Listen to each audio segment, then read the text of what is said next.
Ahead and kick start. All right. Hey, everyone. Welcome back. I'm here with Jeff Krimmel, founder and owner of Krimmel Strategy Group. Jeff, it's an absolute pleasure to have you on the show. How is everything in your world today? It's a beautiful, what is it now? It's February 16th as the day we're recording. But man, how's everything going? It is going great, and thank you so much, Justin, for having me on. I'm looking forward to this. It'll be a lot of fun. But yeah, things in general are going really well. Super busy in a good way, so no complaints over here. Yeah, no, that's great, man. Well, first, I have to say congrats on starting Criminal Strategy Group, also known as KSG. It's basically been a microsecond since you've launched, but based on your success and all the engagement that you've had on LinkedIn, hopefully it's leading to business or at least some potential business. But kind of just in general, like how has that been since you got started? I mean, small wins, big losses, small losses, big wins. Like give us kind of the high level. Yeah, thanks for asking that. It's so this is the end of week four for me with KSG, Yeah. and 4 weeks in, I really couldn't have realistically expected it to go a whole lot better. My focus here in the very beginning is largely on connecting with folks, and like you'd mentioned, LinkedIn. I've been super active on LinkedIn since the middle of 2022, and so I built a fair bit of momentum there and built out my network a bit. And so I've continued to post a bunch on LinkedIn. It's a good way for me to keep myself sharp and keep learning, exploring. And the more I post there, the more I sort of create more surface area for folks to engage me over different topics that they're interested in. So I've had folks reach out about that. I've had conversations about being able to pick up some projects and do some work, and it's coming across a range of sectors and application areas, which is exactly what I was hoping with KSG is to get Wow. a diversity of opportunities out there. So far so good. Man, I love it. And we were talking a little bit before this. And for the audience, I mean, Jeff and I don't know each other, but I've been engaged on LinkedIn for several years. And when I see someone like Jeff, like come out of left field with just so much value for free and are willing to share things. I mean, the amount of hours and research that you do that then you pour into LinkedIn just because, and you've kind of touched on your mission there as to why. I just find that like so genuine and really folks like yourself are the ones that I think are really ultimately going to change the game and help grow our industry, help educate. And so that's why I reached out and I was just like, man, I'd love to hear your story. But aside from that, and I do want to touch on the LinkedIn piece because I think that's really interesting. But I have a question that I used to ask at the beginning of each episode, and it's kind of a launch pad for further discussion. But when you look at a very macro level around energy, do you have any core beliefs around energy that you've changed your mind on over the last few years, especially with, the volatility, the ESG component that's kind of still there, maybe, but not as much in the headlines? Like, can you kind of reflect back and say, okay, like things are a little different now, and my mindset moving forward has shifted. Does anything come to mind? Yes, what comes to mind immediately is the size, scale, and pace of this energy transition, right? This effort to remake energy infrastructure. I started my career, I have a bachelor's, a master's, a PhD, all in mechanical engineering. And after I got my PhD, I started my career at Baker Hughes in a research and development role. And so I've been basically at the epicenter of oil and gas, upstream oil field services, and then more recently at Pinnacle on the downstream side. And so I've had a deep appreciation for the importance, the resilience, the economic attractiveness of fossil fuel based energy sources. And I had an appreciation for how difficult it was going to be for the world to displace oil and gas demand meaningfully as we go forward in time. What I have been surprised by is the political will to create some incentives to allow energy to pivot, the infrastructure and the industry as a whole to pivot and really invest aggressively in remaking a new form of energy infrastructure going forward. And Mm, at the same time, right, what's interesting is the oil and gas piece, I think, is going to continue to be more resilient, more robust than the common narratives would have it to be. And simultaneously, we are going to aggressively build out these new forms of energy. And so I think I'm just surprised again, size, scale, scope, pace of that kind of transition. It's not what I would have expected circa 10 years ago. really?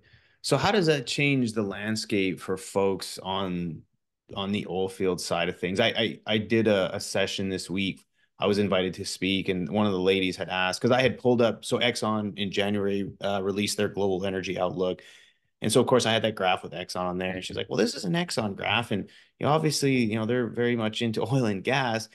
And she said, what's kind of the oil and gas's sort of perception on future demand outlook, in oil and gas, and is it going away anytime soon? And I don't want to get into that debate because the purpose of this is not to dive into that, but um, I guess the question for you is this, like, what would you say for those that question? I mean, the reality is, I think, is global oil demand may reach a peak at some point, and the time frame is debatable, big time. But for those in oil and gas, like, what kind of sort of outlook can you provide and some silver lining? Because I think the reality is our industry has been starved for capital for a long time.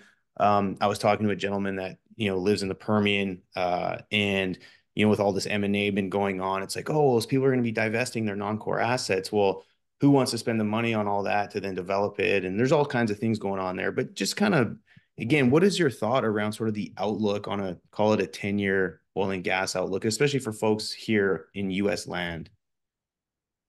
I would say that I am more bullish on oil and gas prospects than folks that follow the energy transition most heavily are. I think that oil and gas demand will be a bit more resilient than you see in some of the more aggressive, say, net zero scenarios.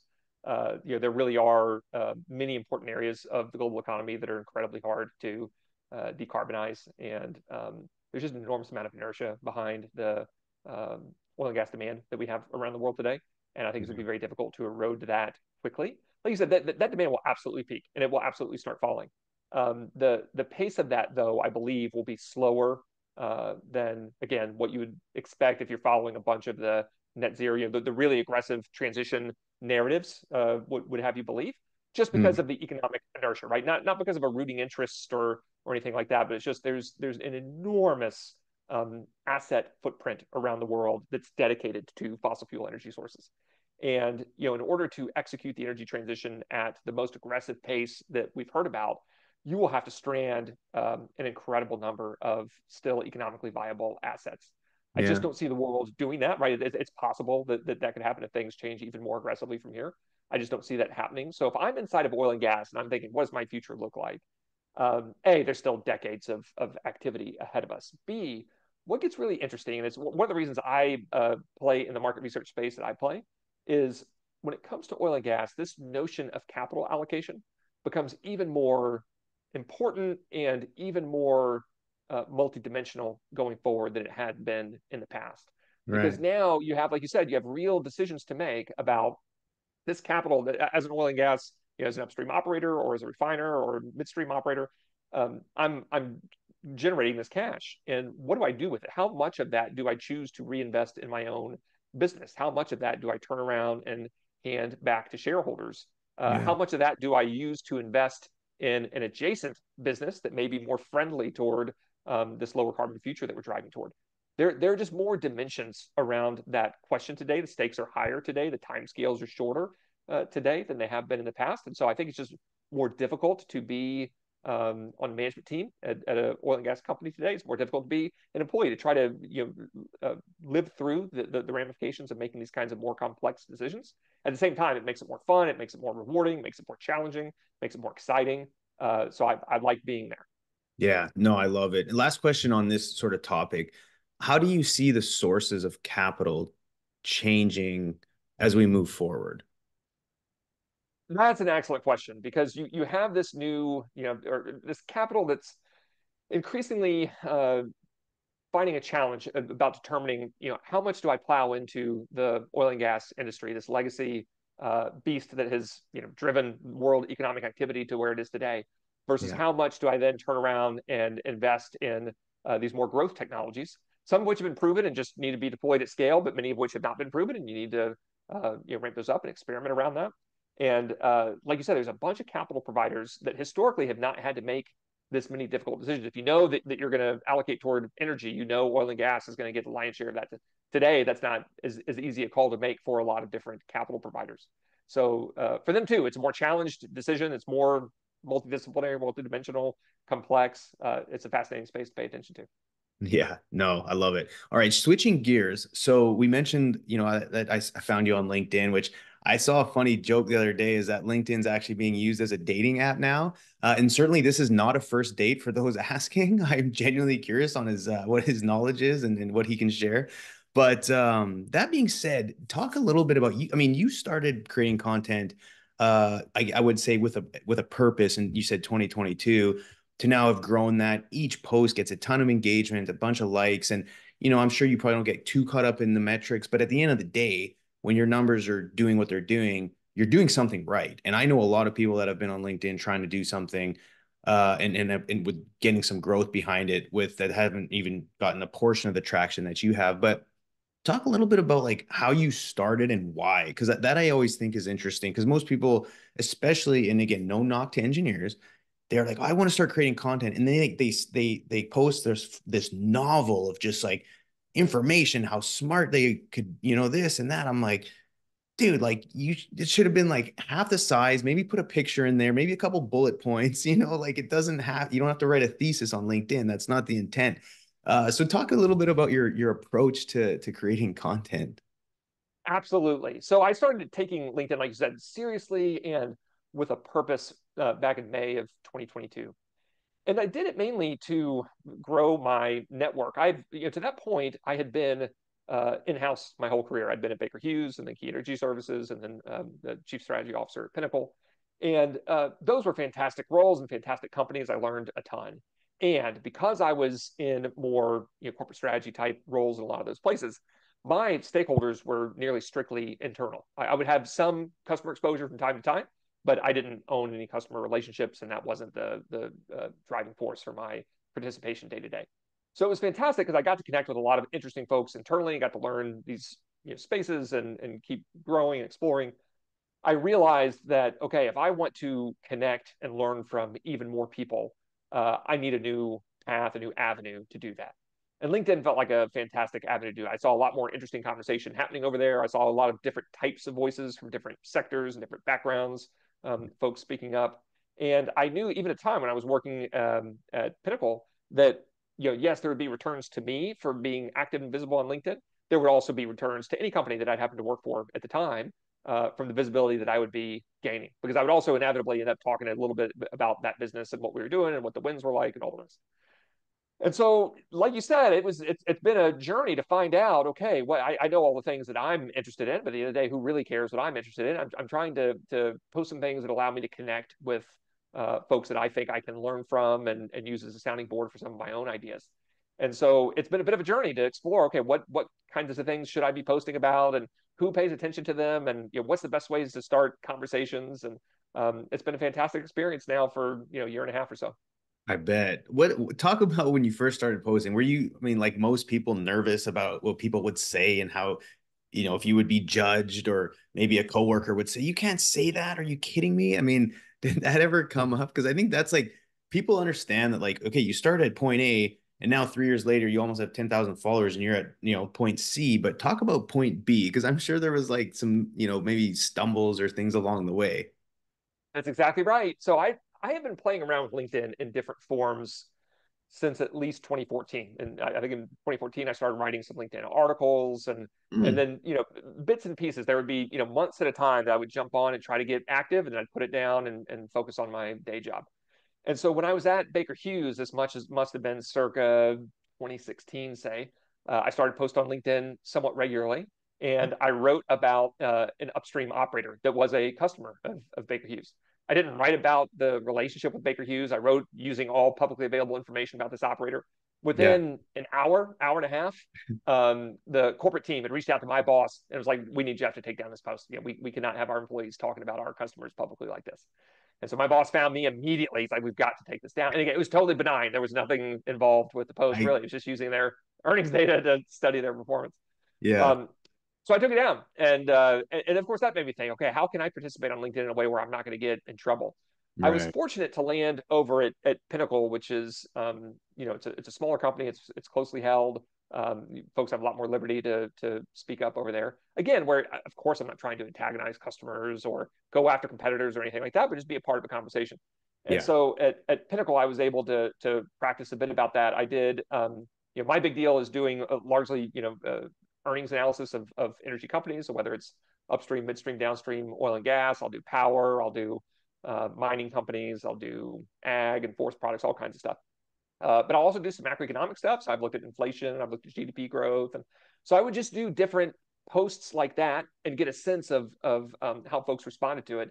To your Mhm. point about being worried about the response that I would get, one way that I tried to mitigate that from the very beginning was have, and basically every single of my posts, even today, still adhere to this. They're all data driven. I just take a Yeah. data set, I visualize it, and then I speak to what I am inferring, what insights I am inferring from this data set. So of Yeah. course, folks can infer different insights and draw different conclusions. The data sets are the data sets. So I wasn't out there just running my mouth and trying to provoke people just to get attention or anything like that. Of course. And that's not a problem. I mean, some folks are very good at that and they like to create those kinds of conversations. That's not what I do. So that was Yeah. one way I tried to mitigate that sort of concern. No, I think you're right. And so, because again, a lot of folks will create content with a strong opinion and again, like they get clicks or whatever the case is. But that was again one thing that really drew me to your content, which there's a few folks out there doing that. It's the content is you know the content is based on the data, and then there's some interpretation, and again, like let's have these conversations. And it's hard to get mad at that, right? Like how could you, because it's not like you're trying to shit on renewables, or you know what I mean, or like point out companies and being like, what are they doing, their management needs to be fired, like you're not, like, again, it's a very I think it's the healthiest and good approach for long-term growth, right? um I have to ask though, do you have any trolls or haters out there? I mean, you've got to have at least one. There's no one that say picks on me consistently all the time. Yeah. I have had folks, make angry comments in posts, Okay. and it's one thing that's been good about me getting into LinkedIn at the age I'm at now, far enough along in my career. Right, I'm not a kid. I'm a grown up, so I've seen a lot of this before, and I Yeah. know a lot of stuff that happens online certainly is not meant for me to take personally. I also know what you said before about the clickbait thing. With social media, it is very easy to provoke people that are motivated by grievance, anger, or fear. Yeah. And with energy being as politicized and emotional as it is today, I Hmm. tried very, very hard to lean away from the kinds of things that will draw in folks that are animated by grievance, anger, or fear. Some of those Yeah. folks will still find my posts from time to time. And when I read those kinds of comments, I can just see it from the comment itself that these folks are dealing with a pain or a frustration or something else that has caused them to get provoked by something that I have found pretty Yes. benign. And so I don't take any of that personally. Like you said, I'm not out here taking shots at people. I almost never will even use the name of a politician in anything that I write. I won't name the U.S. president. I won't name the energy secretary. I won't name any of that because it seems like even the names of a human being can Yeah. elicit just this super strong response. And I'm here to talk about the industry and the economics and the trajectories and what the meaning that we can extract from what's happening around the world. So I don't need to even provoke people in that kind of way. So I am very intentional about how to package this in a way where I'm not Yeah. provoking that kind of response from folks. No, and you can tell, right? Like it's very much so. You can tell you're not trying to create a narrative for something else. You know what I mean? So no, I applaud you. It's very cool to see, and clearly you've been on it for a long time. And to your point, when you look at your track record and your history of and experience, you clearly have a high degree of credibility. So I don't think anyone needs to question that. So we talk about, content and you've been posting a lot. Obviously it's earnings season. We're kind of, a good chunk through it.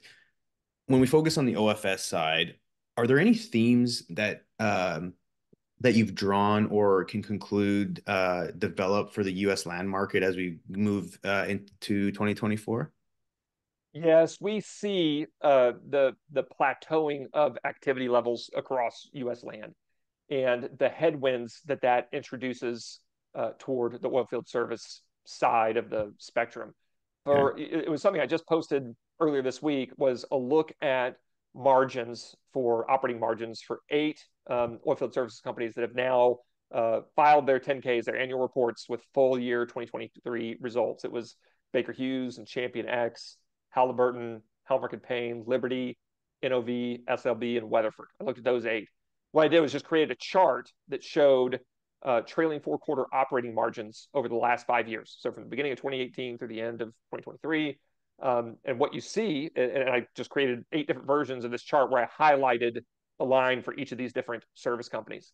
And you see some really interesting trajectories here. The aggregate view shows you we're seeing now a plateau in margins. We saw this really aggressive ramp in OFS margins coming out of the pandemic. Yeah. And they hit their peaks in 2022, even in the beginning of 2023. And just now they're starting to plateau and in some cases roll over a bit. And Yeah. that's largely, like you had said when you asked the question, about sort of the headwinds that we're seeing on the U.S. land side. Mhm. So there's real challenge there, but there's also still real opportunity for OFS. Yeah, no, and I'm looking away from the screen. I have my other screen with that PDF up that you posted or the document. And so I do want to kind of double click into that because I think it's a fascinating sector. Again, it's where that's my sandbox. I live and die by rig count, on at least on the drilling fluid side, and then our production chemical company, JChem Catalyst, they're on the production chemical side. But for me, rig count is reigns supreme. I mean, that's where we live. So I'm curious though on that piece or that sort of analysis. Can you kind of walk us through the methodology you use to analyze the operating margins for these companies, and why did you select these particular companies? Yes. So in terms of the methodology, what I do is pull from the Securities and Exchange Commission the earnings reports from these companies. So when I'm looking at quarterly reports, I'll have 10Qs. Or I'm looking at the annual report, I'll have 10Ks. And there you get financial statements for each of these companies. So you can see their balance sheet, you can see their income statement, and you can see their cash flow statement, in addition to a whole bunch of commentary. And there's other data sets involved. But those 3 financial statements reign supreme. And so for this margins look, all of that stuff lives on the income statement. So when I'm pulling down the income statement for all these oilfield services companies, the 2 lines I'm looking at specifically for the operating margin stuff is the revenue line, and then there's an operating income line. SLB, for example, does not report an operating income, so I have to do a little bit of arithmetic to get there. There's sometimes you have to do a little bit of arithmetic to get stuff to line up the way that you want, but many of them will just straight out report an operating income. And then at that point, it's just operating income divided by revenue will show you operating margin. And I do that on a quarterly basis.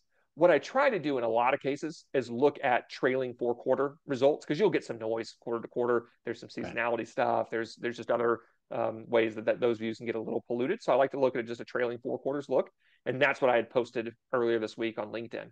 In terms of how do I choose these companies, what I typically look at is just the largest publicly traded oilfield services companies that I can find. So of course you get the Schlumberger's, Halliburton's, Baker Hughes at the top of the list.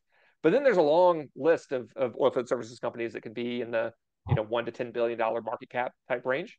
And so I'll pull a lot of those to try to get representative results across that whole sector. And I'm always looking to pull in new companies, new sets of results. This is one of the challenges of being a one-man band is there's only so many hours in the day to pull all this data and Yeah. massage it and analyze it and visualize it and all. So I'll always be limited. I would love to pull the world of data, but being one guy, I pull what I do.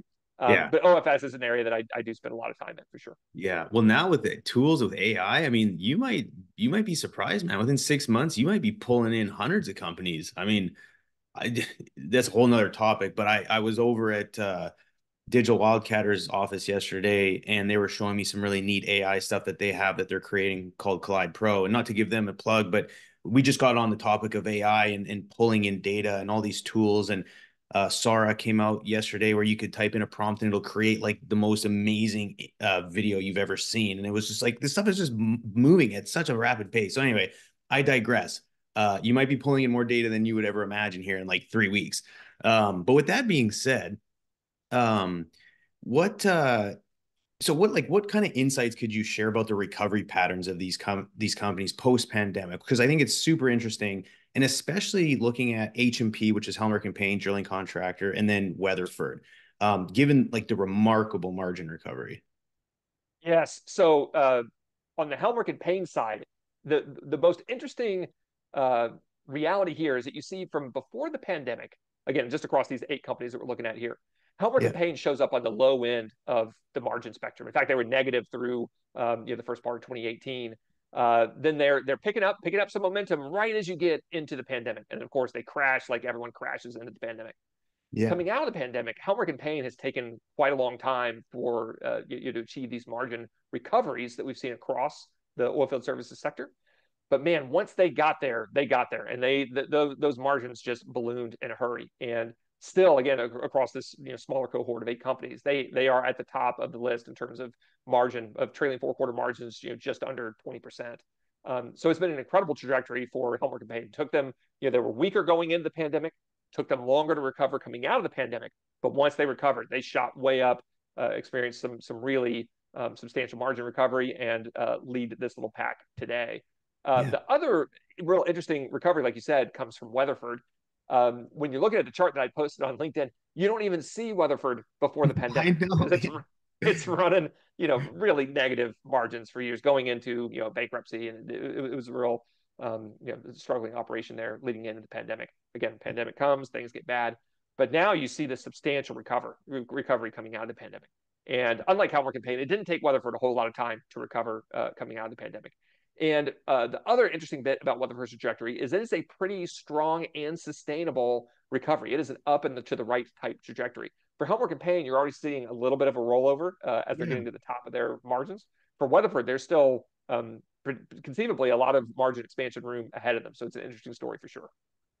Are there any like sort of patterns with ones that have rolled over relative to the ones that are still up and to the right? Because it seems like, H&P's rolled over, Liberty's rolled over, NOV kinda, SLB flat-ish, and then Weatherford's still up and to the right. You know what I mean? Like, is there any, can you make any differentiation as to why some would? Is there a lag? Like, have you got into that at all? Oh, I haven't. That is next on my list, particularly as we go into 2024. It's important to understand. Okay, now that we have these plateauing activity levels here in U.S. land, and we know these different service companies are levered to different degrees across U.S. land activity. That's going to be my next step, is to really understand, what's differentiating these oilfield services companies as they face these ceilings on the margin side, or at least some headwinds. They might not truly be ceilings. There might be more expansion ahead of us. But I am going to start doing more company specific dives as we go into the year. Fair enough. Yeah, no, I know I'm getting into the weeds, but I love that post, and so I'm just eager to ask all these questions. But clearly, I mean, it's fascinating, and I want you to be able to tie this into, because obviously by you doing this for LinkedIn, there's a greater purpose. I mean, ultimately, when it comes to KSG, I mean, talk a little bit about, like, would you then take this to the next level, or is this like, how does like stuff like this that you're putting onto LinkedIn then translate into what you're actually doing for profit? Yes, that's a great question. So what happens is I post this kind of research on LinkedIn, and then typically it's executive level folks will reach back out to me and ask some specific questions about that sector, how I might be able to analyze their company specifically, because of course they'll have some proprietary data sets and information that they can offer that we can do a more focused strategic analysis around that. Yeah. There was one project that I did for a tier one EPCM company that was looking across multiple industrial sectors. It was petroleum refining and power and chemicals and forest products. And so I did an analysis of this was all in service of their annual growth and investment planning exercise. So I did an analysis of, hey, where are there different growth opportunities across these sectors, both Uh, geographically, North America, Latin America, and then also between each of the 4 sectors. And knowing that you have a fixed capital base to invest in this business, where might you find the most attractive opportunities across this portfolio? wow. And so that was pretty fascinating to do. And that was all using publicly available information. I deliberately didn't get too involved with the EPCM company's specific data sets or strategies. So I gave Hmm. them a very kind of fresh outside perspective into those data sets. But on the Wow. oilfield services side, folks have reached out, and I'm having conversations now about, like I said, more narrow company focused strategic investigations. So it kind of runs the gamut here in terms of anything where there's a data-driven problem to go be solved, and Yeah. where some awareness and knowledge of what's happening in the market can inform the decisions that we're going to make internally. Those are all fantastic places for me to plug in. For sure. So, and if I remember correctly, most of I mean, you obviously did a lot of business strategy, but I mean, at the core, you're an engineer. Did you spend a bunch of time in a finance role, or are you just a student of the game, which is equally as important? Fantastic question. I have no formal finance background, business training. I don't have an MBA. I've never taken a business course of any kind. The Wow. very long story version of all that was when I was at Baker Hughes early in my career, I started out in research and development. About 15 months into my time in research and development, the company launched a what they call the Science and Technology Leadership Development Program. So they picked 6 of us early career PhD scientists and engineers to participate in this leadership development program. We did the first year, which was a lot of technical innovation type work.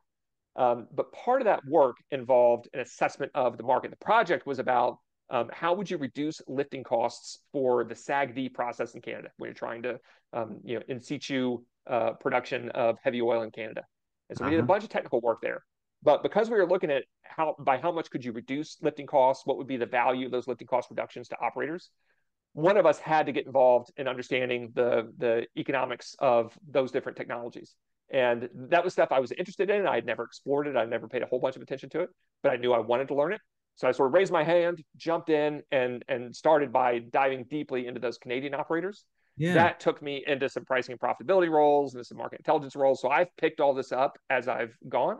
And like you said before about the LinkedIn stuff, the stuff that I share online, obviously I would do all this without being paid for it because I have done for over a year now of putting this stuff together and publishing it without getting paid for it. It's just so much fun to learn about these markets and these companies and Yeah. do these kinds of analyses. And that's been my motivation to this point. Would you say that that gives you a bit of, I don't know if even an advantage, but like kind of a unique differentiator between someone like yourself or someone that like worked at Goldman for however many years as like an equity analyst? Like, because for me, with like a technical background, operations, moving into looking at, I mean, I don't spend near as much time as you do, but I do for my own company kind of do some research and try and draw conclusions and see where things are going, which I think is gives you an interesting perspective and lens coming from my background. Do you think that gives you a bit of an advantage?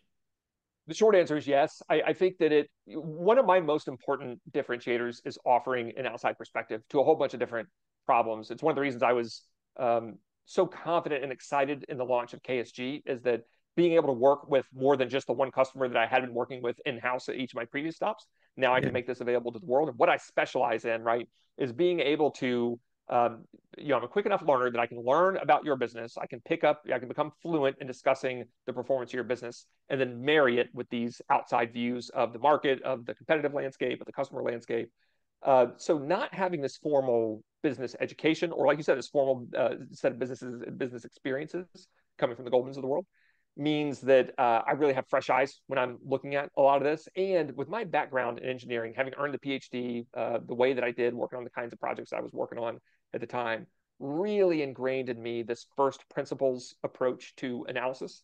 So it's one of Yeah. the reasons I do all the analyses the way that I do. I try to zoom as far out as I can and then start stepping deeper and deeper in, trying very hard never to lose the global perspective. It's one of the reasons that I like studying energy and industries more broadly. So I do oilfield services, but I also do upstream and midstream and downstream, and I do mining and power and all the rest. Because I feel like that context, that perspective, Yeah. affords me some insight that I wouldn't like if I just narrowed in on OFS and did nothing but that all day, every day. I Yeah. think I would do it very well, but I would be concerned that I would lose the perspective of the broader economy. So I try hard to stay zoomed out, and I think my background helps in that way too. No, I agree. I think, and that's oftentimes I feel like there's not enough time in a day. I try to similarly, I try, I spend most of my time in the upstream sector, but I also try to at least get a broad understanding of, mid and down, or at least understand the activity because ultimately it's all tied together. And sometimes when you're too narrowly focused, you lose again, you lose perspective, but you get tunnel vision, but the things that are happening on the outside heavily influence what's happening on the inside. And so I think that's interesting. You mentioned, so like when we talk about from like a global perspective, um and looking at earnings and a lot of the major OFS companies, it seems like the international markets are acting as some pretty good tailwinds for the OFS sector, particularly, the big three. How do you foresee these types of things influencing the future financial health of, say, these large global centric OFS companies? That's a fantastic question. I do expect these large oilfield services companies to lean pretty aggressively into these international opportunities. It's, for these largest companies, that diversification is the name of the game in a lot of ways. At the same time, you have to be careful about that because you do need to try to pick your spots both across the product and service portfolio, but then geographically, you can't be all things to all people simultaneously. That is a challenge, though, when you are a massive multinational integrated oilfield services company, is that clearly you are trying, in a sense, to be everything to everyone.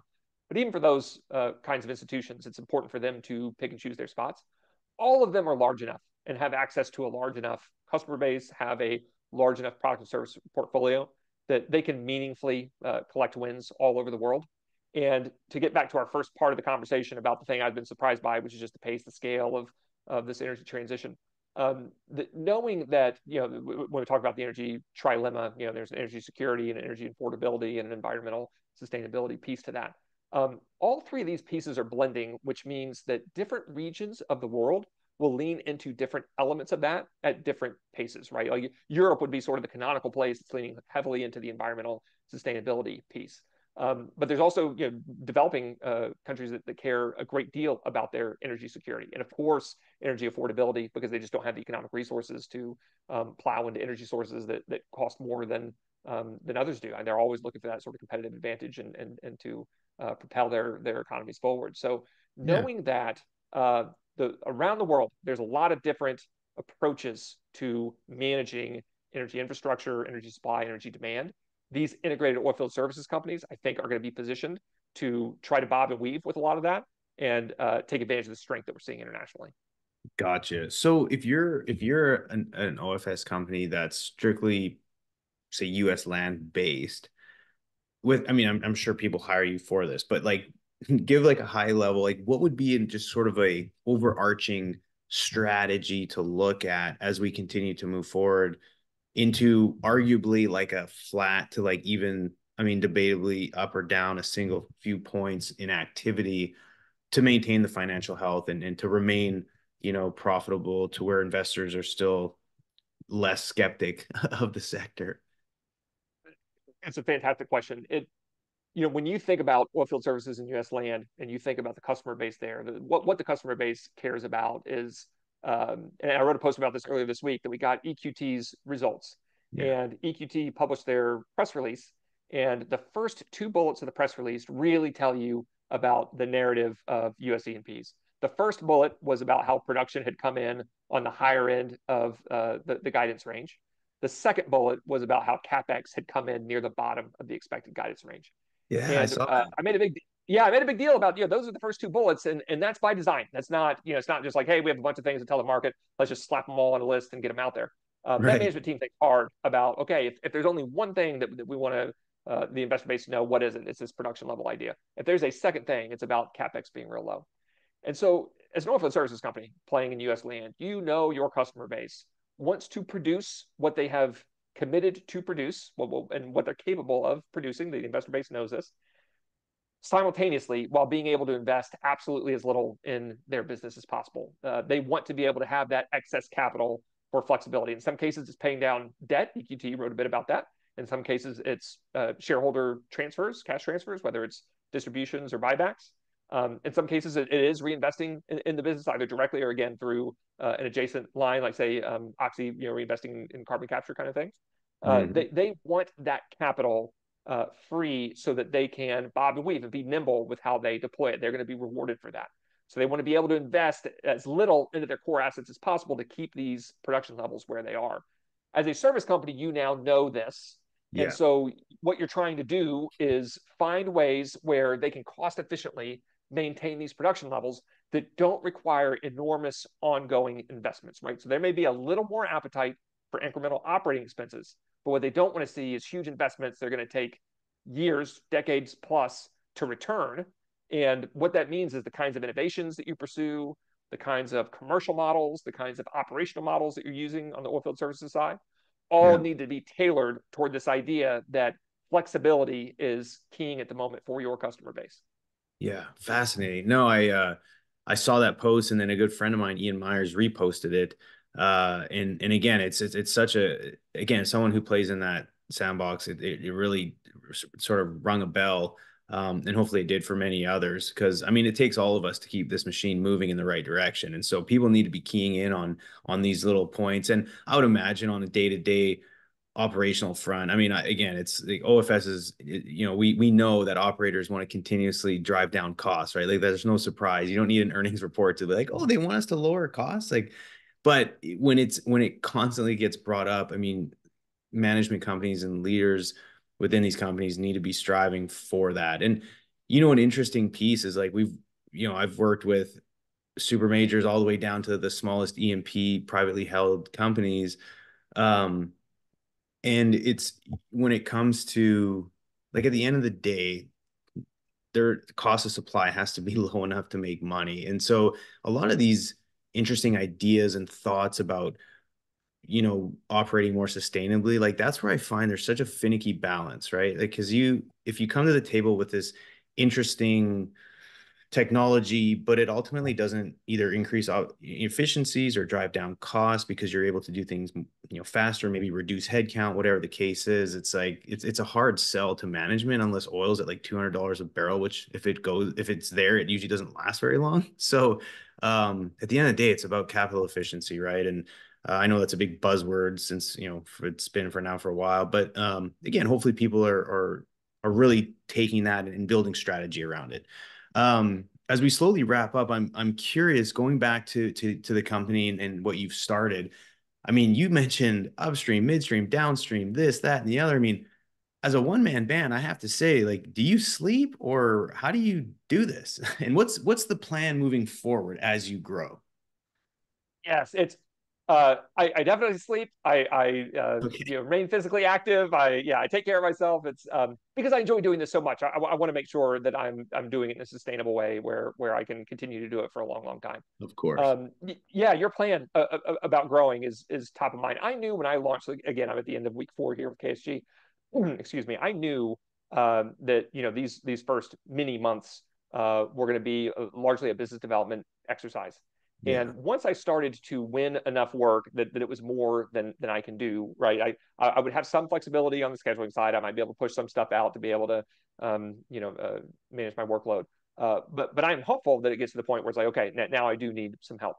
I would like to bring people on and be able to coach and develop them and train them a bit on how to gather these data sets, how to organize them, how to visualize them.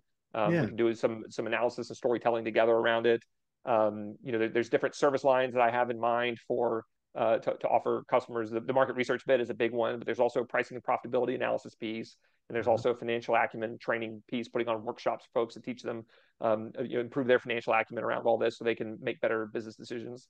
So Yeah. I would be able to use help in all of those ways, and it will be dependent on how the work ends up evolving. But I would absolutely love to grow KSG into a meaningful player that helps any energy industrial leader make better business decisions through the use of data. No, that's super cool. Well, after this gets released, I'm sure you'll have to check your inbox and filter through all the noise because you probably just got about 100 people apply. So it's again, it's super cool to see, especially where you're at. I can't wait to kind of see the journey and watch it grow. And certainly keep in touch. So as we wrap down, I'd like to ask, again, another kind of personal question, not too invasive though. Don't worry.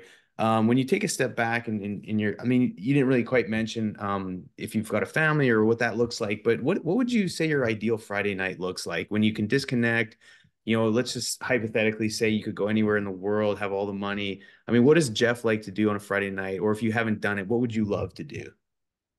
That is a fantastic question. So as you started to ask the question, I was thinking, sort of what is my sort of preferred Friday nights look like that we would typically do. So I am married. I have two young boys, elementary school age boys, and so we do a kind of a pizza and movie night a lot of Friday nights, and that's a lot of Okay. fun to be able to hang out and unwind and relax and enjoy that. In terms of if you could kind of go anywhere, do anything, we went with a group of families in our neighborhood down to Cancun last Easter weekend, in fact, and all hung out down there and played on the beach and the pool and ate good food and had good Yeah. drinks and just goofed off. That kind of thing I get a big kick out of, sort of short duration times away with friends or family. Yeah. where I can recharge pretty quickly. It's not a long drawn out deal. It doesn't have to be a super exotic or extravagant deal. Yeah. But a handful of days to unplug, goof off with some friends and family, and get those energy levels back up and get back to it. That's what I get a big kick out of. Man, that's so funny. I don't know if you're similar to me, which it sounds like you might be. I like people could a lot of people say, oh, I'd love to just, go away for 2 weeks and just sit on the beach. And so I'm like, if I get 48 hours of that, I am like ready to go. Like I get more excited about the thought of going on vacation than I do when I'm actually on vacation. And so, I mean, don't get me wrong. Again, 2 kids, myself, 8 and 5, they're just full of energy and love and excitement and just like, walking onto an airplane is like amazing to them, right? So I get it, but it's like, yeah, I don't need more than like 3 nights is max. Like I'm ready to go, ready to get back to it. I get stir crazy, and it sounds like you're somewhat similar. So I it's am. I bring my books with me on vacation, and yeah, I mean, I'm fired up by the time I'm getting back to put my head down and get back to it. So yeah, we're pretty similar in that way. That's awesome, man. Well, again, Jeff, this has been an absolute pleasure. If folks who I'm sure most of the folks listening probably are connected with you, but you said you play on LinkedIn. So folks, click the link in the show notes or just you'll see this get published and you'll be able to find them. What's your website? You don't have to spell it out, but you obviously have a website where if people want to learn more about your services and like actually what you offer, right? Yes, What's the website? it's at krimmelsg.com, and Krimmel is like Jimmy Kimmel but with an R, so krimmelsg.com. Yeah. Perfect. I'll put the link in the show notes. And again, this has been great for the listeners. Please review, share, subscribe. And for everyone out there, let's always make sure that we approach the energy landscape with a radically open mind. Be kind and always remember that everyone deserves access to energy, and we is greater than me. Thanks, everybody.